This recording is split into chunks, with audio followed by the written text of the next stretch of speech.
ஓம் நம சிவாய போற்றிவும். ஓம் சிவாய நமக. என் அன்பு குழந்தையே, உன்னிடம் சேர வேண்டியது எந்த தடையில் ஆவது உன்னிடம் வந்து சேரும். உனக்கு என் மேல் நம்பிக்கை இருக்கிறது. நிச்சயம் ஒரு நாள் நீ கேட்டது கிடைத்துவிடும், நீ நினைத்தது நடந்துவிடும் என்ற நம்பிக்கையில்தான் நீ இருக்கிறாய். ஆனால் உன்னுடைய பெரும் பிரச்சனை உன்னை சுற்றி இருப்பவர்கள் மட்டுமே. இத்தனை காலங்கள் ஆயிற்று, இனியும் அது நடக்கும் என்று காத்திருக்கிறாயா என்ற ஏளன பேச்சுக்கள் உன் செவிகளில் வந்து கொண்டுதான் இருக்கிறது குழந்தையே. இனி எதுவும் நடக்காது என்று உன் மனதை மாற்றவும் முயற்சித்து கொண்டு இருக்கிறார்கள். அதற்கு மேல் கேலியும் கிண்டலும் என்று உன்னை ஏளனமாக அவமானப்படுத்தி கொண்டும் விமர்சனங்களை செய்து கொண்டும் இருக்கிறார்கள். இந்த வார்த்தைகளும் குரலுமே உன் மன அமைதியை குறைத்து கொண்டு இருக்கிறது. சரிதானா? இதோ இந்த பிரச்சனைக்கு ஒரு தீர்வு கட்டிவிடவே இன்று நான் வந்துள்ளேன். இப்பொழுது கூறுவதை மட்டும் நீ செய்து விடு. இனி யாராலும் உன்னை அவமானப்படுத்த முடியாது, உன்னை புறக்கணித்து செல்லவும் முடியாது. பல ஊர்களுக்கு சென்று பல்வேறு மக்களுக்கு தன்னுடைய அறிவுரைகளையும் ஞானத்தையும் வழங்கி ஒருவர் வந்தார். ஒரு நாள் அவ்வாறாக ஒரு கூட்டத்தில் அவர் பேசிக்கொண்டு இருந்த பொழுது அதில் விஷமி ஒருவர் எழுந்து நின்று கேள்விகளையும் கேட்டார். அந்த மகானையும் அவர் தரும் அறிவுரைகளையும் அவதூறாக பேசினான். அந்த மகானை அசிங்கமான வார்த்தைகளை உபயோகப்படுத்தி அவமானப்படுத்தி கொண்டு இருந்தார். இத்தனை வார்த்தைகளும் கேட்டு இந்த மகான் சிரித்த முகத்தோடு அமர்ந்து இருந்தார். இந்த ஒரு வார்த்தையும் அவர் மன அமைதியோ அவர் முகத்தில் தவழ்ந்த புன்னகையோ பாதிக்கவில்லை. அந்த மனிதன் கூடுமான அளவிற்கு அந்த மகானை திட்டி தீர்த்த பின்பு மகான் அமைதியாக அவனை தன் அருகில் அழைத்தான். அவன் ஏளனமாக அந்த மகானை பார்த்துவிட்டு, சரி, என்னதான் சொல்கிறார் என்று கேட்டோம் என்று அருகில் சென்றான். மகான் அவரிடம் கேட்டார், அன்பரே, உன் உறவினரையோ அல்லது உனக்கு பிடித்த அன்பரையோ பார்க்க என்ன வாங்கி செல்வாய் என்று கேட்டார். அவன் நமட்டு சிரிப்புடன், இது எதற்கையா என்று கேட்டான். காரணம் இருக்கிறது, சொல் என்றார். உடனே அவனும் அவர்களுக்கு பிடித்தவாறோ அல்லது அவர்கள் சாப்பிடும்படியான பழங்களை வாங்கி செல்லுவேன் என்றான். மீண்டும் மகான் கேட்டான், சரி, நீ வாங்கி செல்லும் பழங்களை அவர்கள் ஏற்காமல் உன்னிடம் திருப்பி கொடுத்து விட்டால் என்ன செய்வாய் என்று கேட்டான். அவன் மீண்டும் சிரித்து கொண்டு, இது என்ன கேள்வி, அது அவர்கள் வேண்டாம் என்றாலும் திருப்பி கொடுத்து விட்டாலோ நான் என்னுடனே கொண்டு வந்து விடுவேன் என்று கூறினான். இப்பொழுது மகான் சிரித்து கொண்டே கூறினார், இதோ இப்பொழுது என்னிடம் நீ உன் தகாத வார்த்தைகளையும் அவதூறு பேச்சுகளையும் கொண்டு வந்து கொடுத்தாய். அதை நான் எதையும் கேட்கவில்லை, ஏற்கவும் இல்லை, எதையும் நான் வாங்கி கொள்ளவும் இல்லை. உன்னுடைய வார்த்தைகள் எனக்கு வேண்டாம், எனவே நீ கொண்டு வந்ததை நீயே எடுத்து சென்று விடு என கூறினார். இப்போதுதான் அவனுக்கு உரைத்தது. மகானின் காலடியில் விழுந்து மன்னிப்பு கேட்டுவிட்டு அவரிடம் சீடனாக பணியாற்றினான். குழந்தையே, இப்பொழுது புரிகிறதா? உனக்கு யார் என்ன வேண்டுமானாலும் பேசட்டும், அதை நீ காதில் வாங்கிக் கொள்ளாதே. நல்லது இருந்தால் அதை காதில் வாங்கி கொண்டு அதனை ஏற்றுக்கொள். கெட்டது செய்து கொண்டு உன்னை அவதூறு பேச்சுகளை பேசிக்கொண்டிருந்தால் அதை உன்னிடம் சேர்த்தோ இல்லை வாங்கி கொள்ளவோ தேவையில்லை. இன்றோடு உன் சிரமங்கள் தீர்ந்தது. உனக்கான முடிவு சுபமானது. நம்ப முடியவில்லையா? முழுவதுமாக கேள். நிச்சயமாக முகமலர்வாய். இன்று முதலே எது வந்தாலும் ஏற்றுக்கொள், எது போனாலும் விட்டுவிடு. ஏனெனில் எல்லா நிகழ்வுகளும் என்னால் நிகழ்த்தப்படுகின்றன. உன் வாழ்க்கையில் நடக்கும் எந்த ஒரு நிகழ்வுகளும் நீ முழு பொறுப்பல்ல. உன் வாழ்க்கை என்னும் மேடையில் நீ வெறும் கயிறை கட்டி கொண்டு இருக்கும் பொம்மை. ஆனால் குழந்தையே, உன் வாழ்வில் நிகழும் ஒவ்வொரு நிகழ்வுக்கு நிச்சயம் ஒரு காரணம் இருக்கும். சில நேரங்களில் அது உனக்கு புரிந்தும் பல நேரங்களில் அது உனக்கு புரியாமலும் இருக்கும். ஆனால் இது நடந்தாலும் அவை அப்படியே ஏற்றுக்கொள்ள வேண்டியதுதான் இயற்கையின் நியதி. வாழ்வில் தினம் தினம் ஏதாவது ஒரு பிரச்சனை என்று புலம்பாதே. அது பிரச்சனையோ துன்பமோ அல்ல, எல்லாம் ஒரு வகை பாடம்தான் என்பதை தெரிந்து கொள் குழந்தையே. இப்பொழுது நீ சிரமப்பட்டுதான் வாழ்ந்து கொண்டு இருக்கிறாய் என்று எனக்கு தெரியும். ஆனால் இந்த சிரமம் நிரந்தரமல்ல என்பதை தான் உனக்கு புரிய வைக்க முயற்சிக்கின்றேன். உன்னிடம் இருக்கும் மிகப்பெரிய குறை என்னவென்று தெரியுமா? மற்றவர்களின் சொல் கேட்டு உன்னை நீயே தாழ்த்தி கொள்கிறாய். முடியாது என்று கூறிவிட்டால் அவ்வளவுதான் என்று முடிவு செய்கிறாய். முடியும் என்று நினை, எல்லாமே முடியும். உன் வாழ்க்கையில் நீ இழந்த எல்லாவற்றையும் பெறுவாய். நீ தொலைத்தவற்றையும் பெறுவாய். எப்போது தெரியும்? உன்மேல் நீ நம்பிக்கை வைக்கும் போது. தூய்மையான மனப்பான்மை நீ இன்றே விட்டுவிடு. உன் கோபத்தையும் எரிச்சலையுமே கூட தூக்கி எறிந்துவிடு. உன்னை காயப்படுத்தினது நியாயம் இல்லைதான் குழந்தையே.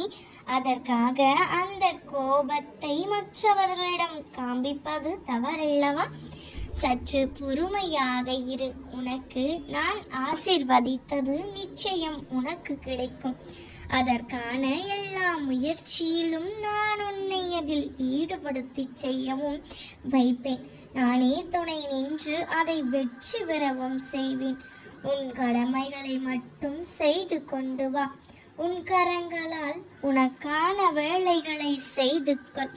உன் வாயினால் நல்லதை மட்டும் பேசிக்கொண்டு இரு. உன் கண்களினால் நியாயமான பார்வையை மட்டும் வெளிப்படுத்து. நிச்சயம் எல்லாம் நல்லதாகவே நடக்கும். உறவுகளுக்கு பின்னால் ஓடி ஓடி இன்று ஓய்ந்து விட்டாயல்லவா? பாசத்திற்காக ஏங்கி ஏங்கி பரிதவித்து நிற்கிறாயல்லவா?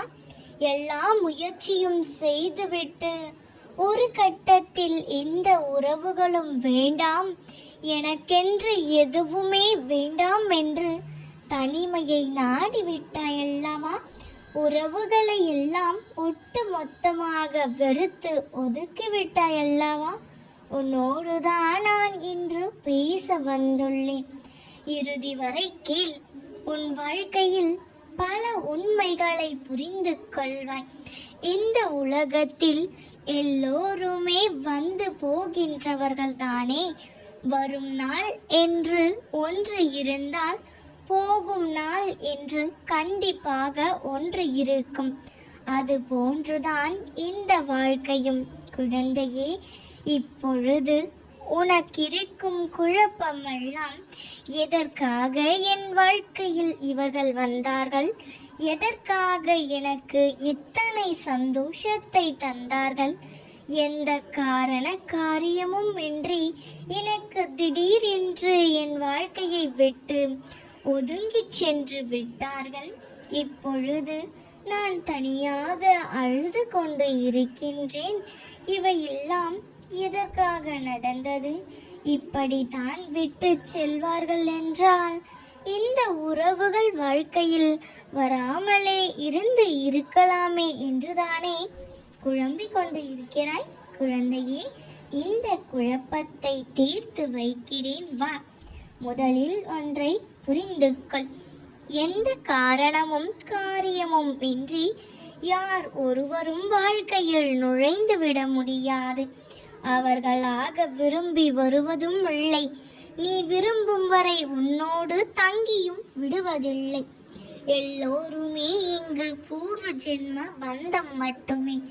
எவரவர் உன் வாழ்க்கையில் நுழைய வேண்டும், எத்தனை காலம் இருக்க வேண்டும், என்னென்ன மாற்றங்களை உன் வாழ்க்கையில் கொண்டு வர வேண்டும், எப்பொழுது உன் வாழ்க்கையை விட்டு விலக வேண்டும், இவையெல்லாம் எழுதப்பட்டு இருக்கிறது. இப்பயணமும் ஒரு வகையில் ரயில் பயணம்தான் குழந்தையே. ரயில் சிநேகிதர்களின் போன்றுதான் பலர் உன் வாழ்வில் நுழைந்து செல்வார்கள். நீயும் அப்படித்தான். உனக்கு சம்பந்தமே இல்லாத யாரோ ஒருவரை ஏதோ ஒரு நாள் சந்திக்க நேரிடும். ஒரு சிலருடன் மனம் ஒற்றி போய்விடும். எத்தனை ஜென்ம பந்தங்களோ என்று நினைக்கும்படி பார்த்த மாத்திரத்தில் நெருங்கி விடுவார். அதை தோழ்மையாக இருந்தாலும் உறவாக இருந்தாலும் சரி, ஒரு சில சமயத்தில் சில பேரை உனக்கு பார்த்ததும் பிடிக்காமல் கூட இருக்கலாம். அவர்களிடம் முரணான கருத்துக்களும் வேறுபாடுகள் கூட இருக்கலாம். ஆனால் நாளடைவில் அவர்கள் உன் வாழ்க்கையில் நிரந்தரமாக தங்கி விடுவதும் உண்டு. அவரவருக்கு ஏற்ற பணியை அவரவர் செய்து கொண்டுதான் இருக்கிறார்கள் குழந்தையே. அதைத்தான் அவர்களால் செய்யவும் முடியும். நீயாக நினைத்தாலும் போகிறவர்களை இழுத்து பிடிக்க முடியாது. தாமாக நினைத்தாலும் அவர்களும் உன்னோடு தங்கிவிட முடியாது. அவரவர் நிறுத்தம் வந்தவுடன் அவரவர் இறங்கி சென்று விடுவார்கள் அல்லவா? இதுதான் எங்கேயும் நடக்கிறது குழந்தையே. நிச்சயம் நல்லதுதான் நடக்கும். கவலைப்படாதே. உன்னை விட்டு சென்றவர்கள் உன்னை தேடி வருவார்கள். அதற்காக துணை நிற்பேன் நான். மறந்து விட்டாயா? நான் உனக்கு வாக்களித்ததை மறந்து விட்டாயா? நீ மறந்தாலும் நானே மறந்தாலும் அந்த வாக்குகள் நிச்சயம் பலிக்கும். ஏனெனில் நான் உனக்கு கொடுப்பதெல்லாம் சாதாரண வாக்குகள் அல்ல, எல்லாமும் சத்திய வாக்குகள். நடப்பதை மட்டுமே நான் உனக்கு கூறுவேன். உன் வாழ்வில் கூடிய விரைவில் புது துவக்கம் வரப்போகின்றது என்று சொன்னேன் அல்லவா? நீ நினைத்த சொந்தங்களுடன், நினைத்த உறவுகளுடன் புது வாழ்க்கையை வாழப் போகிறாய் என்று வாக்கு கொடுத்தேன் அல்லவா? அத்தனை வாக்குகளும் பலிக்கும் காலம் நெருங்கிவிட்டது குழந்தையே. ஏன் இத்தனை நாட்கள் போராட்டம், சோதனைகள், கவலைகள், கஷ்டம் என்று வருகிறது என்று தானே நினைக்கிறாய்? வாழ்க்கையில் எதுவும் சுலபமாக கிடைத்து விட்டால் சுவாரஸ்யம் இருக்காது குழந்தையே. போராடி கிடைக்கின்ற வெற்றிக்கு தான் எப்பொழுதும் மதிப்பதிகம். கஷ்டப்பட்டு காணும் இன்பங்கள் தான் நிரந்தரமாக நிலைத்து இருக்கும். அந்த கஷ்டங்களை தான் இத்தனை நாட்களாய் நீ பார்த்து கொண்டு இருந்தாய். அந்த கஷ்டங்களுக்கு பலன்களை இனி வரும் காலங்களில் அனுபவிக்க போகிறாய். புன்னகையோடு தயாராக இரு. நான் சொன்னபடியே நீ பொறுமையாக காத்து கொண்டு இருந்தாய். என் சொல்படியே உனக்கான முயற்சிகளும் செய்து கொண்டும் இருந்தாய். சில முயற்சிகள் வெற்றி பெற்றன, சில முயற்சிகள் தோல்வியை தழுவியது. ஆனால் இரண்டுமே உன்னை அடுத்தடுத்த கட்டத்திற்கு அழைத்து சென்று விட்டது. ஏனென்றால் முயற்சிகள் எப்போதும் பலன் தராமல் போகாது. மகிழ்ச்சியான வாழ்க்கை என்பது தடைகளற்ற வாழ்க்கை அல்ல, தடைகளை வெற்றி கொண்டு வாழும் வாழ்க்கை. அந்த மகிழ்ச்சியான வாழ்க்கையை தான் இனி நீ வாழப் போகிறாய். ஆம் குழந்தையே, உனக்கான தடைகள் எல்லாம் நீ தகர்த்து எறிந்து விட்டாய். உறுதியாகவே உனக்கு நான் சொல்கிறேன், உன் துயரமெல்லாம் மகிழ்ச்சியாக நான் சொல்கின்றேன். மாறப்போகின்றது இனிமையான நினைவுகளோடு. இனி வரும் காலத்தை இனிதாய் கடப்பாய். இன்னும் சில நாட்களில் என்ன அப்பா, மீண்டும் சில நாட்கள் என்று சொல்கின்றீர்கள் என்றுதானே நினைக்கிறாய்? இல்லை குழந்தையே, உன் மனதிற்குள் கஷ்டங்களால் மன சுமைகளால் எல்லாம் அதிகமாக தெரிகிறது. நீ மனம் தளராது நின்றால் உனக்கு வெற்றி வசமாகும். இப்பொழுது பிரச்சனைகளுக்கும் கஷ்டங்களுக்கும் இடையில் இருப்பதாய் நீ உணர்கிறாய். யாரும் துணையின்றி, எந்த துணையும் இல்லாமல் நிற்கதியாய் நிற்கிறேன் என்ற எண்ணத்தை மறந்து ஒரு நிமிடம் கண்களை மூடி மனதை அமைதியுடன் எதையும் யோசிக்காமல் சாந்தமாக மாறி அமைதியான சூழலை கொண்டு வா. அந்த நிமிடம் நீ நிற்கின்றது என் பிடியில்தான். உன்னை நான் தாங்கிக் கொண்டு இருக்கிறேன் என்பதை மனதார உணர்வாய்.